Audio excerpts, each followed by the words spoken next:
Ok, Hola, ¿qué tal amigos de la Jornada de Oriente? Soy Paula Carrizosa, reportera de la sección de cultura de este diario. Hoy, como cada viernes, abrimos un pequeño espacio para el amplio renglón de la cultura. Tamara Ibarra, nacida en Minatitlán, Veracruz, en 1982, es artista visual, curadora e investigadora. Con estudios de diseño gráfico en Jalapa y más tarde de artes en la Ciudad de México y Alemania, ha sido fundadora de diferentes colectivos y proyectos enfocados en visibilizar estrategias artísticas y colaborativas. La activista cultural realizó del 2012 al 2018 la investigación Tomar la Ola, Movimiento de los Espacios Independientes en México, el cual derivó la plataforma J, una red integrada por al menos 280 miembros, 90% de ellos artistas que gestionan espacios independientes en el país. Desde 2018, además, es miembro fundador de Perras, un proyecto feminista de diversos formatos que divulga el trabajo de mujeres en el arte y la cultura en México. Actualmente es candidata de Movimiento Ciudadano a la Diputación Federal por el Distrito 15 de la Alcaldía Benito Juárez, en la Ciudad de México, con una agenda, dice ella, centrada en la cultura y el reconocimiento de los artistas como trabajadores. Como candidata plurinominal, a pesar de estar en la Ciudad de México, su campo de acción se extiende a Morelos, Tlaxcala, Guerrero y Puebla, y es por eso que está hoy aquí presente en este espacio. Te saludo y mucho gusto en conectarme contigo, Tamara. Bueno, de inicio, ahora que estaba leyendo un te poco oigo. de tu currículum, el trabajo que has hecho a lo largo de tu carrera en la gestoría, en la activación cultural, en la búsqueda de mejores condiciones para los artistas. ¿Y qué hace un artista visual como tú ahora en la política y sobre todo en un proyecto legislativo? Sí, pues mira, yo soy artista, también soy diseñadora gráfica y editorial, hice varias licenciaturas y especialidades. Y lo que fue pasando es que me di cuenta que tanto en todas las áreas creativas, pues hay un problema de derechos y de prestaciones que deberíamos de tener todos los trabajadores. O sea, yo como diseñadora gráfica, que me dediqué a eso durante 7 años, pues estuve pues al frente de dirección de revistas, de periódicos, y realmente siempre era como una entrada de ingresos, mías y de mis compañeros, que dependía de la cantidad de trabajo que íbamos como acumulando entre diferentes, digamos, chambitas, ¿no?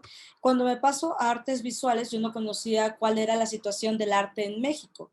O sea, solamente oyes que no vas a vivir del arte, pero no sabes por qué, ¿no? O sea, porque es una profesión más. Entonces tú entras y como estudiante me di cuenta inmediatamente que no iba a haber infraestructura para los estudiantes. Por lo tanto, desde el segundo semestre de la carrera yo abrí un espacio independiente para que nosotros, los estudiantes, pudiéramos irnos profesionalizando, porque me di cuenta que hacia afuera no iba a haber ni tanto en el ámbito privado ni en el de gobierno un espacio, una infraestructura para nosotros. Entonces, pues lo que resultó es que desde el inicio de ser estudiante de artes visuales, empecé a tratar de crear como instituciones, o sea, como ese tipo de institución que sí daba un resultado a un vacío institucional actual, ¿no? Entonces yo, digamos, legitimaba a mis propios compañeros dándoles documentos de haber expuesto, de haber tenido una individual en mi propio espacio independiente. Y después de eso me fui convirtiendo en investigadora y durante estos 6 años, donde hice investigación de las formas de organización que hicieron los artistas alrededor del país, durante el periodo de Peña Nieto, fue que fui entendiendo otro tipo de información que nadie más estaba, digamos, reuniendo dentro de las artes visuales, que eran no solamente las formas de organización, sino las formas de producción, real, esto significa intelectual, y que el artista, en México no se le reconoce así, pero el artista es capaz de elaborar contenidos o información sobre otras formas de educación, de economía, de organización. O sea, pueden dar información sobre otras formas de solución a los problemas que no se les ha dado o no se les ha encontrado una salida. Entonces, durante esos 6 años, casi al concluir la investigación, me di cuenta que había una precarización profunda dentro de todos estos tipos de artistas que también hacíamos gestión, que hacíamos promoción, divulgación, etcétera. Lo hacíamos no porque no nos interesara producir esculturas o pinturas, sino porque no nos quedaba otro camino que crear las infraestructuras, crearlas desde lo independiente. Entonces empecé a hacer mucha mediación con instituciones, a divulgar cómo trabajaban ellos para que las instituciones también entendieran. Ahora, lo que pasó con la pandemia es que toda esta información o toda esta vinculación que yo podía hacer era un tanto insuficiente, porque lo que estaba pasando es que los grupos ya organizados de artes, no solamente visuales, sino de todas las redes de cultura, o sea, desde los jalacables, los técnicos, los bailarines, cineastas, estábamos teniendo ya una crisis antes de la pandemia, que era que la 4T, el presidente había recortado el 75% del presupuesto y que gran parte del presupuesto estaba destinado a un magnoproyecto que era Chapultepec, que centralizaba además en la Ciudad de México, en una zona donde se centralizan los museos, el presupuesto de todo el país prácticamente. Entonces, a esto se junta el problema de la pandemia, donde nosotros no tenemos ningún tipo de seguro social, donde vamos a ser los últimos en regresar, digamos, a nuestros espacios, ya no voy a decir de económicos, porque no hay una infraestructura de economía, sino los espacios de exhibición, ¿no? De exposición de obra, de conciertos, de teatro, de cine, etcétera. Entonces somos los últimos de toda la cadena, ¿no? Por lo tanto, decido ir como alguien representativo del gremio de cultura a la Cámara, porque conozco muy bien por la investigación que hice y porque he hecho mediación institucional entre instituciones independientes, y creo que tiene que haber alguien dentro de la Cámara que entienda desde el fondo del problema, porque siempre están como tratando de resolver, digamos, las superficies a través de becas, de apoyos, pero el problema no es ese, el problema es que nosotros no somos reconocidos como trabajadores, se nos dice todo el tiempo becarios, por lo tanto, hacia la sociedad somos unos mantenidos. O sea, ahorita a veces como que entre broma y broma le digo a mis amigos, o sea, critican un montón a los políticos porque son como mantenidos del gobierno, pero del mismo modo también nos critican a nosotros los artistas, ¿no? O sea, cualquier persona que tenga un acuerdo con el gobierno son considerados como unos mantenidos, cuando nosotros artistas, la gente no lo sabe, pero firmamos un contrato cuando nos llaman becarios, y son contratos de responsabilidades de entrega de productos, ¿no? O sea, cuando contratan a un ingeniero, un contratista, sí es reconocido como un contrato, un convenio de laboral, y en nuestro caso no. Entonces necesitamos que seamos reconocidos como trabajadores, porque además eso nos llevaría a tener prestaciones, seguridad social, tal vez créditos de vivienda. Pero primero tenemos que ser reconocidos como lo que somos, como unos trabajadores que hacemos, sí, otro tipo de contenidos para la sociedad, pero que además la sociedad consume, directa o indirectamente. ¿No? Durante la pandemia todos consumieron arte para poder sobrevivir al encierro. ¿No? Películas, música, incluso cuestiones creativas dentro de las plataformas que usábamos, filtros o todo eso, eso lo hacen los artistas. Todo eso que estamos acostumbrados a consumir. Entonces necesitamos que los artistas tengamos derechos laborales. Además, esto no es un privilegio, porque dicen, ¿por qué están pidiendo para los artistas? Bueno, los derechos laborales se piden por sector, ¿no? Así como están los de los maestros, los de los electricistas, o sea, se tiene que pedir así porque hay características específicas. En nuestro caso, no es un privilegio. Nosotros somos trabajadores igual que cualquier otro sector de la sociedad y estamos incluso más desprotegidos. Nuestros espacios de trabajo apenas están empezando a abrir, ¿no? Pero, por ejemplo, incluso el ambulantaje, los rápidos estuvieron en la calle, menos nosotros no teníamos permiso. O sea, muchos lo hicieron de modo clandestino. Entonces, no puede ser que tengamos incluso que rayar en la ilegalidad para hacer un contenido cultural, el cual además es un derecho humano, las expresiones culturales, ¿no? Ahora que hablas sobre los diferentes campos donde incide el artista, donde es capaz de incidir el artista, habría que pensar entonces que muchas veces cuando se habla de creador, artista, productor, se piensa en un sujeto aislado que trabaja Ujú. en un mundo particular, así como se piensa del científico ensimismado en su bata blanca, ¿no? Todo el tiempo frente a fórmulas matemáticas y en este caso frente a discursos, proyectos. ¿Cómo hacerle para que la gente pueda ver que la vida, que lo que piensa el artista y las formas en que aborda la vida son pertinentes para el mundo, digamos, Sí, real, entre bueno, esa es comillas. una forma romántica de pensar el artista. El artista actualmente no trabaja así, trabaja en las redes sociales como todos. Es su principal galería, plataforma de exposición, ¿no?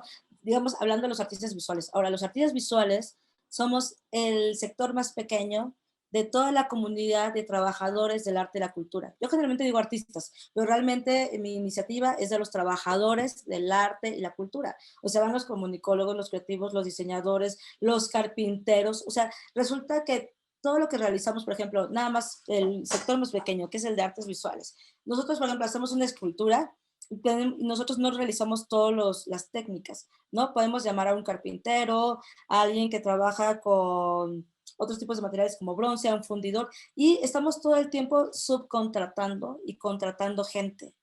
Entonces, generalmente cuando ustedes ven una escultura en un lugar, hay una red de por lo menos 5 personas alrededor. Puede ser que no sean solamente los técnicos, sino el que hace todo el embalaje, el empaque de la escultura para que ésta se pueda mover, la empresa que contratas para que lo lleve a otro estado.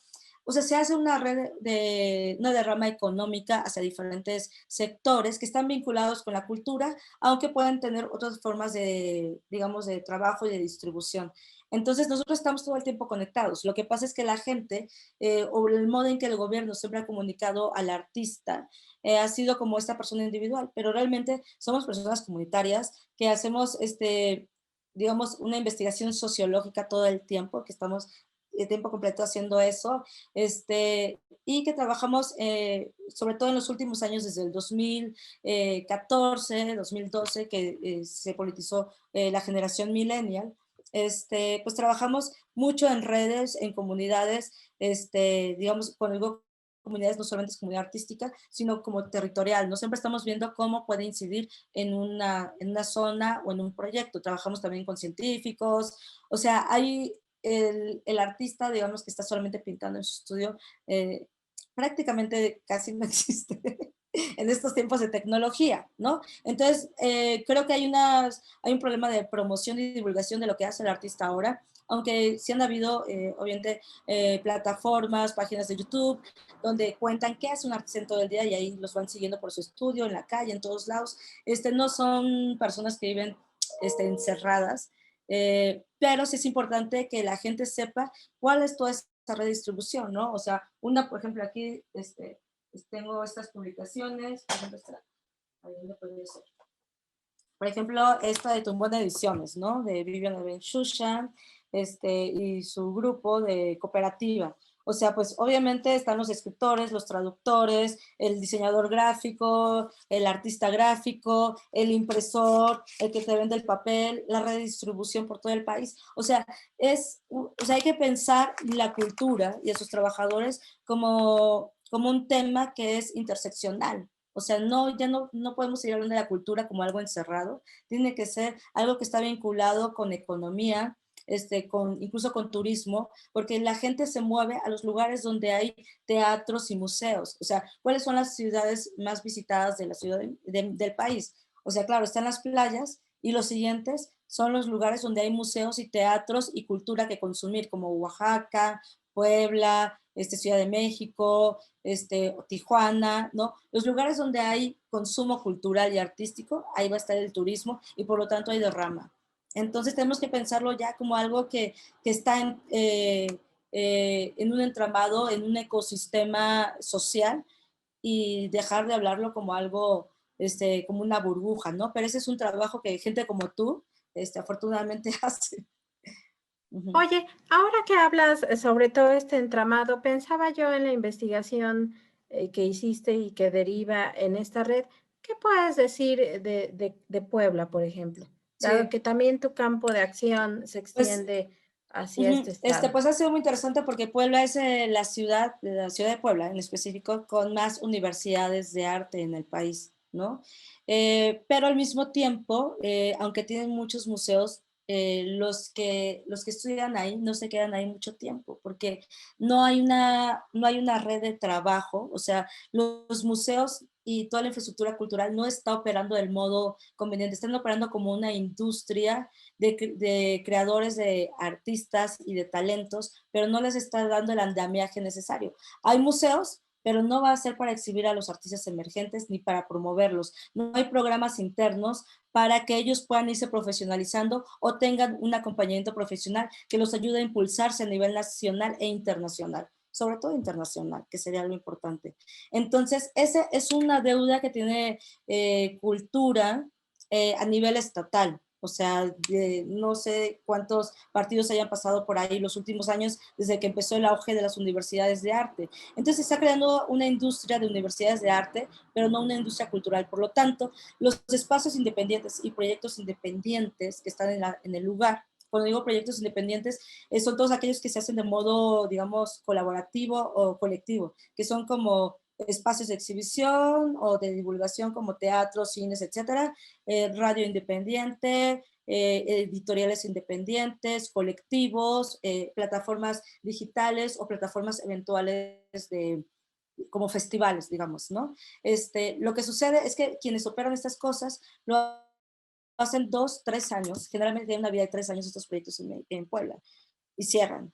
Y entonces hay que esperar una nueva oleada de gente que tenga como el ánimo de volver a hacer algo colectivo que visibilice a los estudiantes de arte. Entonces, tenemos en Puebla pues como ciertos momentos de oleadas. Por ejemplo, en los últimos 3 años, previa pandemia, hubo este resurgimiento de proyectos colectivos independientes de la UAP, de un arte, no recuerdo ahorita si es un arte, y de la UDLA principalmente, ¿no?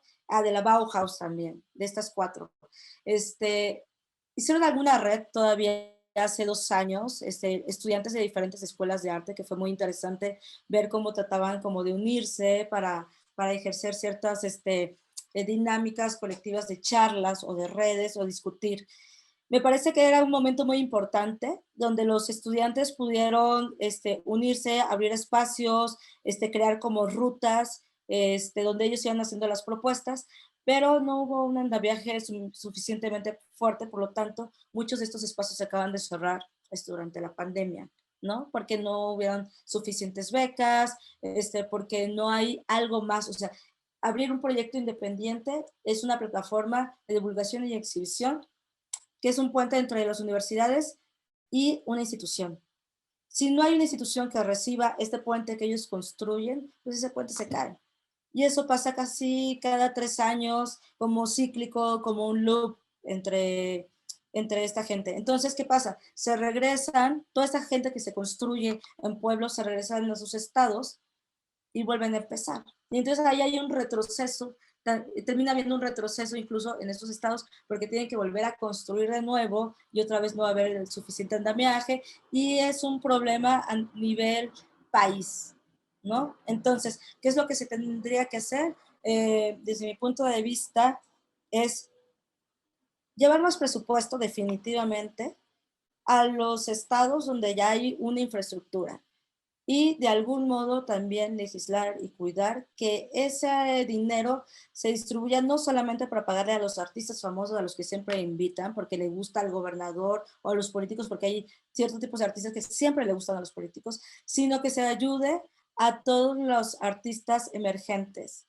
que necesiten profesionalizarse y becas de apoyo para que ellos se vayan también al extranjero, ¿no? Es importante impulsarlos. O sea, si no hay suficiente economía en México para mantenerlos, tenemos que moverlos, ¿no? O sea, hay becas como el FONCA, ¿no? Que tenía para estudios en el extranjero y los recortaron hace varios años, incluso antes de que entrara la 4T. Entonces, hay cosas que se tienen que recuperar.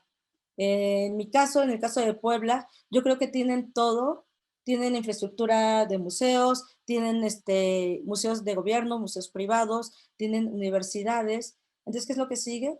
Pues entonces, construir sólidamente este puente intermedio y modificar las prácticas de los museos y de las galerías, darles una responsabilidad también sobre el crecimiento para que estos artistas que se construyen ahí, crezcan ahí, se profesionalicen ahí y hagan más grande cultura y el arte en Puebla y lo posicionen como tal.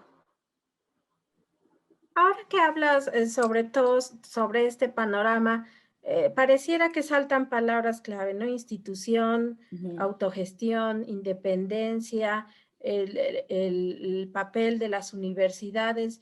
Pero entonces, si armáramos este rompecabezas que parece difícil, ¿en qué parte entraría la legislación?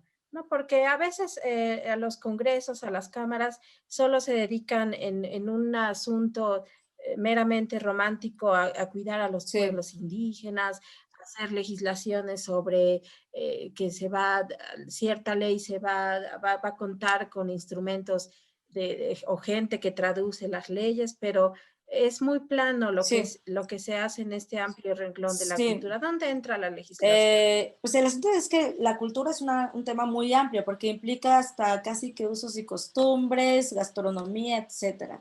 En este caso, cuando yo estoy hablando de cultura, sí voy a centrarme en las prácticas artísticas y creativas, para que empecemos a saber cuál va a ser mi función allá adentro, ¿no?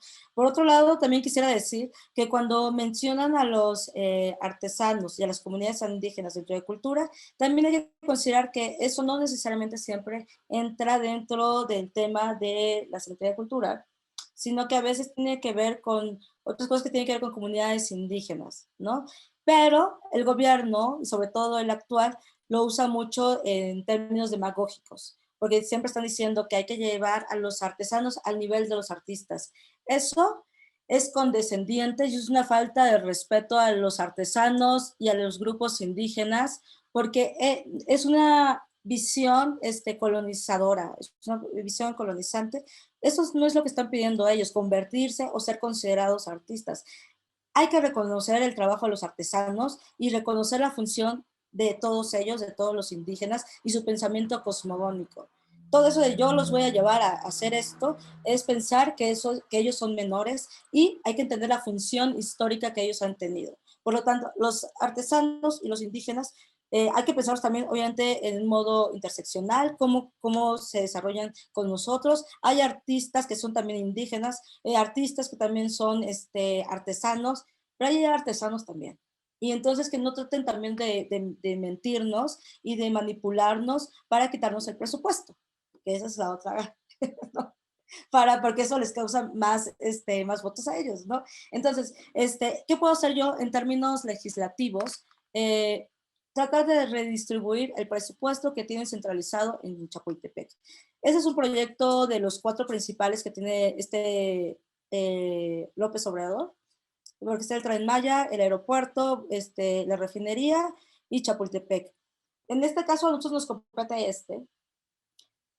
no lo vamos a poder desaparecer porque ya sabemos que el presidente cuando se le mete una idea y tiene un magnoproyecto, pase lo que pase, lo va a llevar a cabo, pero sí podemos exigir que haya un porcentaje de eso que se vuelva a redistribuir. Y ahí es donde yo puedo proponer, dado que sus 3 años de austeridad nos han llevado a un deterioro de nuestras instituciones culturales, a que se puedan renovar estas instituciones, se lleva presupuesto a ellas para que se cuide su infraestructura, para que puedan tener otra vez dinero para producción. O sea, no tuvieron dinero estos últimos 2 años. O sea, ya operaban con lo más mínimo, con los honorarios. No tenían a veces los museos ni para los viniles, es más, ni para el gel. O sea, el gel que se les daba a los policías en algunos museos, por ejemplo, aquí en la Ciudad de México, que no voy a dar nombres, lo pagaban patronos. O sea, porque el gobierno ni siquiera les dio algo para en materia de salud en plena pandemia. Entonces, una de mis propuestas es descentralizar ese recurso, jalar un porcentaje. Vamos a ver cuánto es lo más que podemos jalar. No me puedo comprometer porque obviamente eso es un proyecto magno del presidente, pero hay que volver a recuperar una parte de ese presupuesto y llevarlo a la recuperación de las instituciones de cultura, y ahí es donde obviamente va Puebla. Creo que también ese presupuesto tiene que llevarse a los independientes, que somos además la mayor parte de producción artística de este país. O sea, por cada vez que un museo inaugura cada 3 meses una exposición, en una semana los independientes pueden tener en la misma ciudad hasta 15 inauguraciones.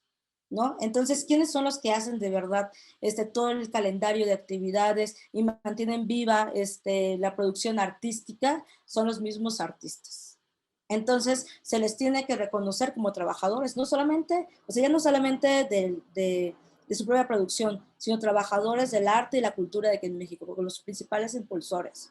O sea, porque un artista hace investigación, gestión, producción, divulgación, hace todo, somos todólogos. Entonces, se tiene que reconocer eso y se les tiene que apoyar también a los proyectos independientes, se les tiene que fortalecer para que ellos puedan profesionalizarse y ese puente intermedio entre la escuela de arte y las instituciones sea más sólida y las instituciones, bueno, en términos legislativos, creo que eso va a tener que ver un poco más a nivel local o a nivel secretaría de Cultura, lo tengo que ver. Hay que vigilar que ese presupuesto que se va a redireccionar sea usado y ¿cómo se dice? Se ejecute en tiempo y forma para lo que fue predestinado. Porque lo que pasa también es que a veces no lo usan para lo que fue destinado y se lo llevan a otras áreas o a otros eventos que de pronto los locales les interesa hacer más. Entonces hay que vigilarlo. Por ejemplo, en Cholula no hubo una beca que se hubo en la ciudad de Puebla, que era para proyectos artísticos independientes. Y entonces llevan meses pregunta y pregunta y pregunta y les dicen que pronto, que pronto, que pronto, pero no hay una fecha. ¿Cómo es posible que en un mismo estado, sí en una ciudad y en la otra no? O hay un proyecto en específico, un espacio independiente que está en dos fronteras de Cholula, ves que Cholula está dividida en dos partes, y entonces como el baño da una zona y la otra sala de exhibición da la otra, pues se echa la bolita entre quién tiene que dar los permisos y mientras tanto se para el proyecto. Entonces pues no podemos permitir que eso suceda, ¿no? Entonces pues bueno, ¿qué es lo que yo puedo hacer? Es impulsar desde arriba la distribución, estar cercana a los que van a ser diputados locales, a los que van a estar a cargo del Secretaría de Cultura y estarlos observando, estarles dando recomendaciones y hacer equipo con ellos. O sea, no estarlos vigilando, sino crear alianzas porque tenemos un objetivo importante que es pues levantar el país, ¿no? Levantarlo en materia de arte y cultura y afortunadamente creo que Puebla es una de sus metas, solo a lo mejor no ha tenido como las personas que han estado en cultura, a lo mejor no han tenido el apoyo desde arriba. Es importante que sea desde arriba, Y ya porque por último, ujú, de si se los manera frenan no personal, pueden ejecutar. así es. Por último y de manera personal, ¿qué significa este proyecto para ti, esta candidatura dentro del trabajo, digamos, que en los últimos 10 años has realizado? Me parece que estoy en el lugar y momento correcto, que es una coyuntura, ¿no? Donde se puede, donde todo lo que investigué durante estos años, donde fui enunciando los últimos tres, que había una precarización, que no había como apoyo institucional, se evidenció con esta crisis de la pandemia, que éramos los últimos en todo, en materia de salud, en materia de trabajo. Por lo tanto, me parece que estoy en el momento correcto para hacerlo. Soy una persona que tiene la experiencia porque soy trabajadora independiente, soy investigadora, soy artista, soy diseñadora, conozco varias ramas. Y oí las voces de todo el país durante estos 10 años, no solamente de todo el país, sino también de Latinoamérica. La red de Yay es internacional. Entonces, puedo comprender y conozco cómo se ha realizado también en otros países de Latinoamérica, como Colombia, que son leyes de cultura que mucho se trata de imitar aquí en México, pero también conozco cuáles son los diferenciadores y conozco el problema de fondo. Por lo tanto, sí quiero estar en la política los siguientes 3 años, los siguientes 7 años, por lo menos, para lograr pensar en un cambio y espero que más gente de la cultura que conozcan el tema desde abajo, o sea, digamos, desde los trabajadores, no solamente desde la burocracia, o sea, que yo lo respeto mucho, la burocracia institucional, pero creo que viven en ellos sí viven en una pequeña burbuja, ¿no? Entonces, necesitamos que más de nosotros subamos, necesitamos representatividad nuestra. Es como las comunidades LGTB o las mujeres. Necesitamos nosotras O sea, nosotros ir con nuestra propia voz a decir qué es lo que pasa. No puede seguir otras personas diciendo lo que necesitamos, porque ¿qué es lo que va a seguir pasando? Que dicen no necesitan nada, son unos fifís, unos privilegiados, o les doy otras becas, otros programas, donde además tengo que señalar que en los últimos años, sobre todo durante el gobierno de AMLO, han tratado de que trabajemos gratis, ¿no? Están estos ilustradores de la SEP, etcétera. Entonces, no podemos ir trabajando gratis, tenemos que estar reconocidos como trabajadoras, tenemos que cobrar, pagamos impuestos, somos tributarios, por lo tanto, no solamente tenemos responsabilidades, sino también debemos de tener beneficios. No hay trabajadores de primer nivel y de segundo en México, todos son trabajadores. Pues te agradezco mucho, Tamara. Por último, solo recuérdanos dónde seguirte, dónde ver parte de tu propuesta y sobre todo tu trabajo que has hecho en torno a todo este tema. Sí, mi página web donde pueden encontrar mis propuestas, que además cultura siempre va a ser transversal, no lo van a encontrar como solo cultura, ¿sabes? Se llama tamaraibarra.com. Mis redes en Instagram son Tamara Ibarra-por ti. En Twitter es Tamara Ibarra MX y en Facebook Tamara Ibarra por ti. Ok. Y pues toda la investigación sobre los independientes y todo eso pueden encontrarlo, pues así googleando, buscan Tamara Ibarra Independientes, van a encontrar textos en diferentes lados, en diferentes idiomas. Y tengo una fanpage que se llama Jay, pero desde que está la campaña, obviamente, pues ahorita está media parada porque pues estoy concentrada en esto para tratar de llevarlo adelante, pero tengo el archivo de Jay que pueden consultar todos los investigadores, que tienen material de audio, de entrevistas de los agentes independientes de todo el país desde el 2012. Ok, pues te agradezco mucho, Tamara, tu tiempo, tu espacio y el que Gracias. reflexiones en este pequeño momento sobre todo lo que tiene que ver con este amplio mundo de la cultura. Muchas gracias a ti por tu trabajo también. Gracias, estamos en contacto. Vale, adiós.